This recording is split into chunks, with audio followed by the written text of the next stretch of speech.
Hi అండి. పిల్లలు wait పెరగట్లేదని బాధపడుతున్నారా? అయితే ఈ రెసిపీని ట్రై చేయండి. బాదాంని అదేవిధంగా డేట్స్‌ని నానబెట్టండి. నానబెట్టిన తర్వాత సీడ్స్‌ని రిమూవ్ చేయండి. అదేవిధంగా పొట్టు తీసేసి 2 కలిపి మిక్సీ పట్టండి. దాంట్లో మిక్సీ పట్టినప్పుడు కొంచెం వాటర్ కూడా వేయండి. హ్మ్. తర్వాత ప్యూరీ రెడీ అవుతుందండి. అది ఒక బౌల్‌లో కొంచెం నెయ్యి వేసుకొని దాన్ని ఉడికించండి. తర్వాత అదేవిధంగా ఒక బౌల్‌లో రాగి పిండిని కూడా కలిపి ఉంచుకోండి. డేట్స్ మరియు బాదం యొక్క ప్యూరీ ఉడికిన తర్వాత దాంట్లో యాడ్ చేయండి. ఒక 5 మినిట్స్ ఉడకాలండి ఇది. ఉడికిన తర్వాత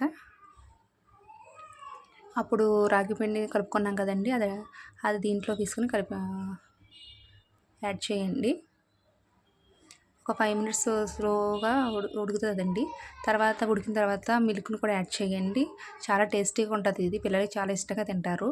అంతే ఒక 5 మినిట్స్ తర్వాత ఉడికిన తర్వాత దించేసి పిల్లలకి పెట్టండి. చల్లారిన తర్వాత చాలా రుచికరంగా ఉంటుంది. ట్రై ట్రై చేసి చూడండి. సబ్స్క్రైబ్. Thank you.